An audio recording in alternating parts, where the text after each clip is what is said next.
બોલીએ કૃષ્ણ કનૈયા લાલ કી જય.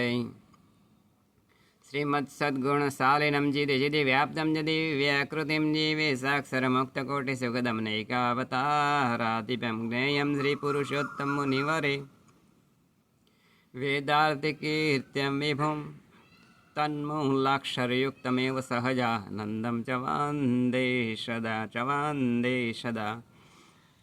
આજના શુભ દિને તમામ શ્રોતાજનોને મારા હૃદયભાવપૂર્વક જય શ્રી કૃષ્ણ. એક વખત નારદજી એ પોતે પૃથ્વી ઉપર વિચરણ કરતાં કરતાં વૈકુંઠની અંદર ભગવાન વિષ્ણુ પાસે પહોંચ્યા. એટલે ભગવાન વિષ્ણુએ પૂછ્યું નારદજીને કે બોલો નારદજી, આપને આવવાનું શું પ્રયોજન છે? ત્યારે આ ભગવાને નારદજીને કહ્યું. એટલે નારદજી બોલ્યા કે પ્રભુ,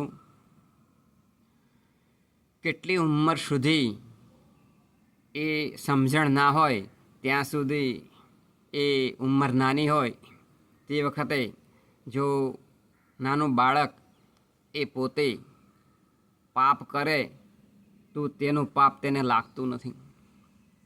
ત્યારે ભગવાન વિષ્ણુએ કહ્યું કે હે નારદ, હું તમને એક કથા કહું છું. એ કથા દ્વારા આપણને સમજાય હશે. એટલે નારદજીને ભગવાન વિષ્ણુ એ કથા કહે છે. પ્રાચીન કાળની અંદર એક ઋષિમુનિ એ પોતાના આશ્રમની અંદર એ તપશ્ચર્યા કરતા હતા. તે ઋષિનું નામ હતું માંડવ્ય ઋષિ અને એ પોતે આશ્રમ ચલાવતા હતા. એટલે તેમની પાસે બીજા શિષ્યો પણ હતા. હવે આ માંડવ્ય જે ઋષિ હતા એમના પિતાનું નામ એ માતંગ ઋષિ હતું અને તેમની માતાનું નામ મંગલી હતું. આમ તેમના માતા પિતાનું નામ હતું. તે પોતે આ માંડવ્ય ઋષિ એ પોતાના આશ્રમની અંદર રહી અને તપશ્ચર્યા કરતા હતા. સંધ્યા સમયે એ પોતે 5 વાગ્યાથી તે રાતના 8 વાગ્યા સુધી એ મૌન ધારણ કરતા હતા. એક વખત ચોર લૂંટારાઓ પોતે ચોરી કરી અને પછી આ માંડવ્ય ઋષિના આશ્રમની અંદર સાંજના સમયે એ મૂકવા માટે આવ્યા. અને તે વખતે આ માંડવ્ય ઋષિ એ મૌન ધારણ કરેલું હતું. પોતે એ ધ્યાનની અંદર બેઠેલા હતા. એટલે માંડવ્ય ઋષિના જે શિષ્યો હતા તેમને પૂછી અને જે ચોર લોકો ચોરી કરીને આવ્યા હતા તેમનો જે સામાન હતો એ આશ્રમની અંદર મૂકી અને આ જે ચોર લૂંટારા હતા એ ભાગી ગયા કે અમે કાલે લઈ જઈશું અમારો સામાન. આમ કરી અને પોતે ભાગી ગયા.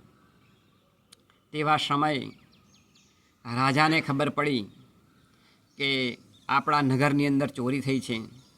એટલે એ રાજાના કાને ફરિયાદ ગઈ. એટલે રાજાએ એ તપાસ કરાવી. એટલે રાજાએ પોતાના સૈનિકોને તપાસ કરવા માટે મોકલ્યા. કારણ કે ખબર પડી હતી કે ચોર લૂંટારાઓ આ આશ્રમની અંદર સંતાયા છે. એટલે 2 સિપાહીઓને મોકલ્યા રાજાએ માંડવ્ય ઋષિ પાસે. એટલે માંડવ્ય ઋષિએ કહ્યું કે મને ખબર નથી, હું મૌન ધારણ કરેલું હતું મેં.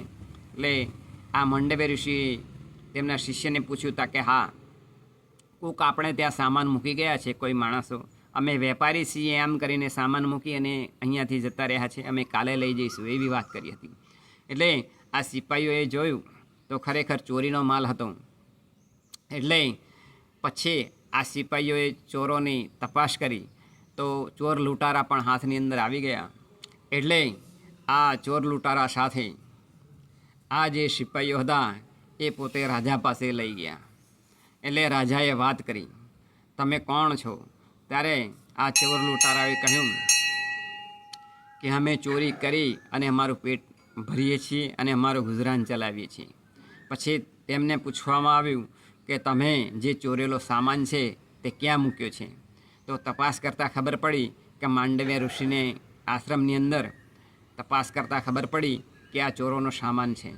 એટલે એ માંડવ્ય ઋષિને પણ રાજાએ બોલાવ્યા અને એમને પૂછવામાં આવ્યું કે તમે પણ આ ચોરો સાથે સામેલ છો, માટે આ જે ચોર લૂંટારા છે તેમની સાથે તમને પણ એ સજા કરવામાં આવશે. એટલે અમને બધાને સૂડી ઉપર ચડાવવામાં આવ્યા. એટલે જે ચોર લૂંટારા હતા એ તો સૂડી ઉપર જ્યારે ચડાવવામાં આવ્યા તે વખતે તરત જ એ મરણ પામ્યા હતા. ત્યાર પછી આ જે માંડવ્ય ઋષિ હતા તેમને પણ સૂડી ઉપર ચડાવ્યા, પરંતુ ઘણા દિવસ સુધી તેમને કાંઈ જ અસર થઈ નહીં. એટલે રાજાએ વિચાર કર્યો કે આ કોઈ તપસ્વી એ ઋષિ મહાત્મા એ હોવા જોઈએ, એમને ખરેખર ઐશ્વર્ય એમની અંદર હોવું જોઈએ, તો જ આ સૂડીની અસર ના થાય. એટલે આ રાજા એ પોતે માંડવ્ય ઋષિ પાસે જાય છે અને સિપાહીઓને કહે છે કે આમને સૂડી પરથી ઉતારો. એટલે આ માંડવ્ય ઋષિની સૂડી પરથી ઉતારવામાં આવે છે. રાજા બંને હાથ જોડી અને એ માંડવ્ય ઋષિની માફી માગે છે. આ તમામ કથા એ ભગવાન વિષ્ણુ પાસેથી નારદજી સાંભળે છે. આ બાજુ રાજાએ માફી માગી લીધી માંડવ્ય ઋષિ પાસે અને માંડવ્ય ઋષિને છૂટા કરી દીધા. એટલે માંડવ્ય ઋષિ પોતાના આશ્રમની અંદર ગયા અને એ પોતે ધ્યાનની અંદર બેસી અને વિચાર કરવા લાગ્યા કે મને આવી સજા શા માટે થઈ? હું ચોર નથી, છતાં પણ મને સજા થઈ. એટલે પોતે ધ્યાનસ્થ અવસ્થાની અંદર બેસી અને પોતે તપોબળથી એ પોતે યમરાજા પાસે પહોંચ્યા અને યમરાજાએ આ જે માંડવ્ય ઋષિ હતા એમનું સ્વાગત કર્યું અને પૂછ્યું કે બોલો પ્રભુ મહાત્માજી, આપને આવવાનું શું કારણ છે? ત્યારે માંડવ્ય ઋષિ કહ્યું કે મારા જીવનની અંદર મેં કંઈ પાપ કર્યું નથી, તો પછી મને ઘણા દિવસ સુધી સૂડી ઉપર ચડાવવામાં આવ્યો છે, તો એ કયા કારણથી, કયા પાપથી મને ચડાવવામાં આવ્યો હતો એ આપ કહો. ત્યારે ધર્મરાજા તો બધાનો ન્યાય કરતા હતા. એટલે ધર્મરાજાએ કહ્યું કે તમે એક પતંગિયાની જે પાંખ હતી તેની અંદર તમે સૂળ એ ગોપી હતી અને એ પતંગિયાને ઘણા બધું તમે તકલીફ આપી હતી એના જીવને, પતંગિયાના જીવને, એટલે તમને આ સૂડી પર ચઢાવવામાં આવ્યા હતા. આમ એ કહ્યું ત્યારે માંડવ્ય ઋષિ ગુસ્સે થઈને બોલ્યા યમરાજ સામે કે ત્યારે મારી કેટલી ઉંમર હતી? ત્યારે આ ધર્મરાજાએ કહ્યું કે તમારી ઉંમર એ 12 વર્ષની હતી. ત્યારે તે વખતે આ માંડવ્ય ઋષિ કહે છે કે જ્યારે બાળક નાનો હોય, 12 વર્ષની ઉંમર હોય, નાબાલિક હોય, એને પાપ શું ને પુણ્ય શું એને ખબર હોતી નથી. તો તેવા સમયે ધર્મ ગ્રંથો એ કહે છે કે એને સજા કરવી ના જોઈએ, અને જો સજા કરવી હોય તો એ સજા એને સપનામાં થાય. માટે તે વખતે તમારે મને સજા કરવી જોઈતી હતી ને, અત્યારે શા માટે સજા કરી?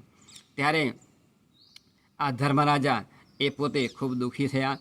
તે વખતે આ જે માંડવ્ય ઋષિ હતા એમના તપોબળથી એમને શ્રાપ આપ્યો કે જાઓ, તમે પૃથ્વી પર તમારો જન્મ થશે અને તમે વિદુરજી તરીકે તમે હસ્તિનાપુરની અંદર મંત્રી થઈ અને તમે ત્યાં રહેશો.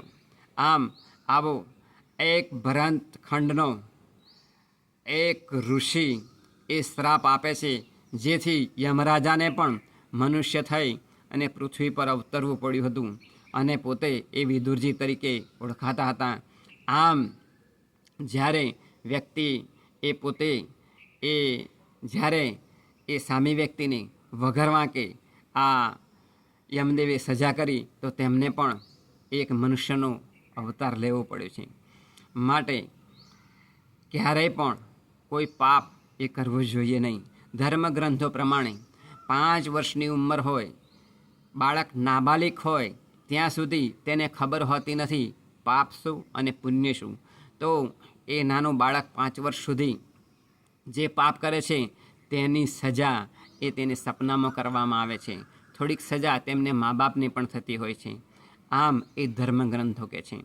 આમ આ કથા વાર્તા આખે નારદજી સાંભળી ત્યારે ભગવાન વિષ્ણુ પર ખૂબ જ પ્રસન્ન થયા હતા અને ભગવાન વિષ્ણુને કહ્યું હતું કે તમારી જે આ તમે કથા કહી છે એ કથા હું જન જન સુધી પહોંચાડવા માટે પ્રયત્ન કરીશ અને બધા જ આ રીતે પોતે પાપથી મુક્ત થાય તે માટે હું સતત વિચરણ કરતો રહીશ. એ જ આજના શુભ દિને પ્રાર્થના બોલીએ. કૃષ્ણ કનૈયા લાલ કી જય.